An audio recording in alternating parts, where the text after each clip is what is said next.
बदलाव प्रकृति का नियम है। यही कारण है कि देश के कानून में बड़े बदलाव की मांग समय समय पर उठती रही है। 1860 में बने आईपीसी यानी इंडियन पेनल कोड, 1898 में बने सीआरपीसी और 1872 में बने इंडियन एविडेंस कोड को 1 जुलाई से पूरी तरह बदल दिया गया है। जहां तक 3 नए कानूनों की बात है, हमको लगता है कि इन 3 नए कानूनों की आत्मा, शरीर और भावना तीनों ही भारतीय हैं। भारत का संविधान जो बात करता है वह न्याय की बात करता है, social justice, political justice, economic justice. परंतु हमने देखा जो इंडियन पिनल कोड 1860 का था वह बात करता था दंड देने की। तो भारत की सरकार ने जो नए कानून बनाए हैं उनका मुख्य जो आधार है वह किसी को दंड देने का नहीं है, अपितु न्याय प्रदान करने का है। 1860 में बने आईपीसी यानी इंडियन पेनल कोड की जगह अब भारतीय न्याय संहिता 2023 लागू है। उनकी प्राथमिकता अपने राज को लगातार बरकरार बनाए रखना थी, लेकिन नवोदित भारत में प्राथमिकताएं बदल चुकी हैं। लोगों को न्याय चाहिए, जो विक्टिम्स हैं उनको न्याय चाहिए, जो कंप्लेनेंट हैं उनको न्याय चाहिए, जो अक्यूज्ड हैं उनको न्याय चाहिए। तो न्याय के आधार पर आधारित इन कानूनों में एक नई आत्मा भरी गई है और आमूल चूक परिवर्तन इन कानूनों में हुए हैं। भारतीय न्याय संहिता को लिखा गया जिसने इंडियन पिनल कोड को रिप्लेस किया, उन्होंने नए ऑफेंसेस की रचना भी की है और नए ऑफेंसेस को इंक्लूड किए। जैसे ऑर्गेनाइज्ड क्राइम हम बोलते हैं, संगठित अपराध है, जैसे टेररिस्ट एक्ट है, जैसे मॉब लिंचिंग के ऑफेंसेस हैं, कहीं भीड़ ने किसी भी वजह से किसी बेकसूर आदमी को मार दिया, हिट एंड रन के केसेस हैं, स्नैचिंग के केसेस हैं। सो अब जो भारतीय न्याय संहिता ने नया कानून लिखा है उसमें ये सारे चैलेंजेस को पूरी तरह से इंक्लूड किया गया है ताकि हम एक स्ट्रॉन्ग और सुदृढ़ व्यवस्था बना सकें। कानून में दूसरा बड़ा बदलाव 1898 में बने सीआरपीसी की जगह अब भारतीय नागरिक सुरक्षा संहिता 2023 लागू होने से पुरानी कानूनी धाराएं खत्म हो गई हैं। यानी अब न्यायालय में दंड के लिए नहीं बल्कि न्याय के लिए कानूनी पहल की जाएगी।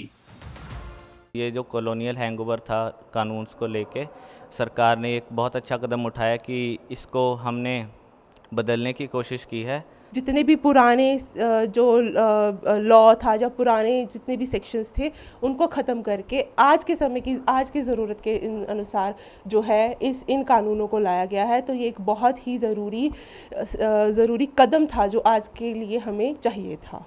ये एक अच्छी चीज़ ऐड करी गई है कि जैसे कि पुलिस प्रशासन है उनको 60 दिनों के अंदर अंदर कार्रवाई करके चार्जशीट फाइल करनी पड़ेगी। कोर्ट्स में जब केस जाएगा उनको 60 दिन के अंदर अंदर अपनी जजमेंट्स वगैरह देनी होंगी। तो मुझे लगता है कि ये जो बेसिक प्रिंसिपल है जस्टिस का उसको फुलफ़िल किया जाएगा।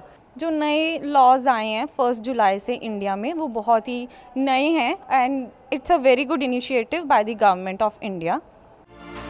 कानून में तीसरा बड़ा बदलाव 1872 में बने इंडियन एविडेंस कोड की जगह अब भारतीय साक्ष्य संहिता 2023 के रूप में लागू कर दिया गया है, जिससे कानूनी उम्मीदों के साथ आम जनमानस ने भी खुशी जाहिर की है।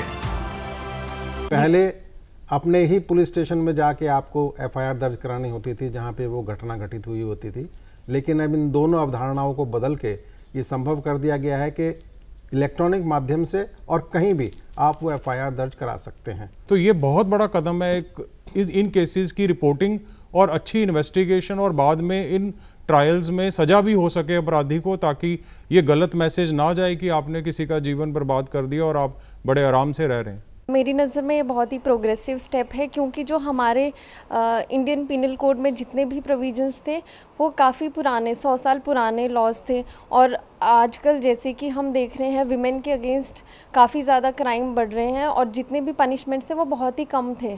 और अभी नए कानून में विमेन रिलेटेड क्राइम्स में भी पनिशमेंट्स इंक्रीज़ की गई है। जो भारतीय नागरिक सुरक्षा संहिता में आई है, जिसमें वो बोला जाता है जब भी आपको एफआईआर रिकॉर्ड करनी है पुलिस को, इन्वेस्टिगेशन के साथ एक आपको वीडियोग्राफी करनी कंपलसरी है। तो यहाँ से हमें समझ आता है ये कितना अच्छा प्रोविज़न है आज के टाइम पे। हमको लगता है इन कानूनों के माध्यम से भारत के जन जन को न्याय उसके समय आधार के अंदर मिलेगा और जिस प्रकार से हम न्याय की गुहार लगाते थे वह सपना जल्द ही साकार होगा और जन जन इससे लाभान्वित होंगे। बहरहाल देश के कानून में बड़ा बदलाव से कानूनी प्रक्रियाएं अब सरल होती नजर आ रही हैं, जिससे न्याय प्रक्रियाओं का लाभ जल्द से जल्द संबंधित लोगों को मिल सकेगा। इस क्रांतिकारी बदलाव के सार्थक परिणाम से सामाजिक ताने बाने को भी मजबूती मिल सकेगी।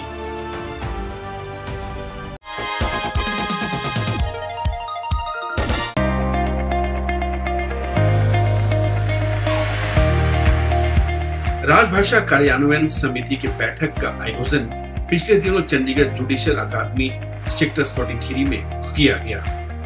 कार्यक्रम की अध्यक्षता नाराकास वन की अध्यक्ष एवं प्रधान मुख्य आयकर आयुक्त अम्रपाली दास ने किया। 75 कार्यालयों से रिप्रेजेंटेटिव्स आए हुए थे। उनके प्रतिनिधियों के उपस्थिति के लिए मैं बहुत कृतज्ञ हूँ। आप लोग भी आए इसमें हमारे साथ देने के लिए। हिंदी तो आपको पता है हमारी राजभाषा है। हमारी ऑफिस के कामकाज में इसकी ज़्यादा से ज़्यादा यूज़ हो, हम इसकी कोशिश कर रहे हैं। ऐसे मीटिंग्स में हम लोगों की यूज़ की सब जो हम कहते हैं एनकरेजमेंट होती है। इसके लिए इतने लोग आए तो हम इसमें बहुत खुशियाँ। इस अवसर पर नाराकास वन के सभी कार्यालय अध्यक्षों ने अपनी अपनी उपस्थिति दर्ज की एवं हिंदी में किए जा रहे कार्यों की जानकारी नाराकास के सदस्यों एवं अध्यक्ष के साथ साझा किया।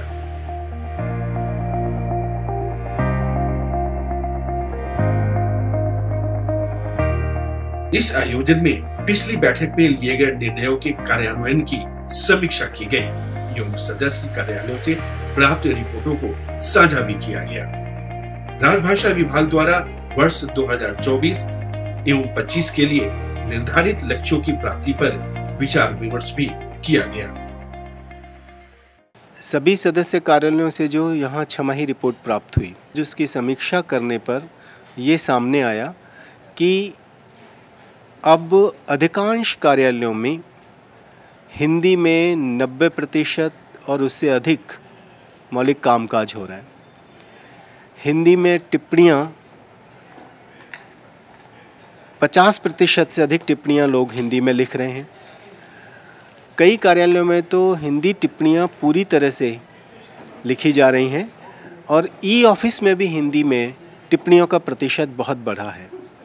तो चाहे हिंदी में टिप्पणियाँ लिखना हो फाइल पर, चाहे ई ऑफिस में हिंदी में टिप्पणियाँ करना हो, चाहे मौलिक रूप से हिंदी में पत्र भेजने हों, चाहे कंप्यूटर पर ईमेल इत्यादि करने हों, हिंदी में कामकाज निश्चित तौर पे बहुत आगे बढ़ा है और ये बहुत ही अच्छी स्थिति है।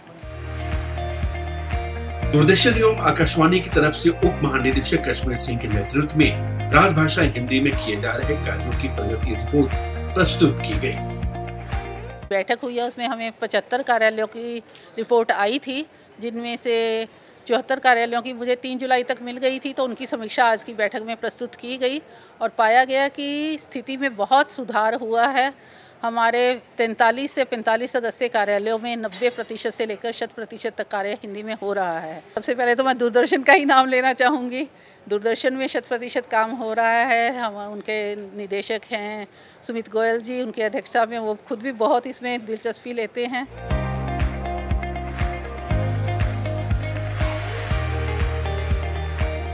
नाराकास के अंतर्गत केंद्र सरकार के विभिन्न कार्यालयों में हिंदी के क्षेत्र में किए जा रहे कार्यों की प्रगति समीक्षा बैठक के रूप में इस तरह का आयोजन वर्ष में 2 बार किया जाता है।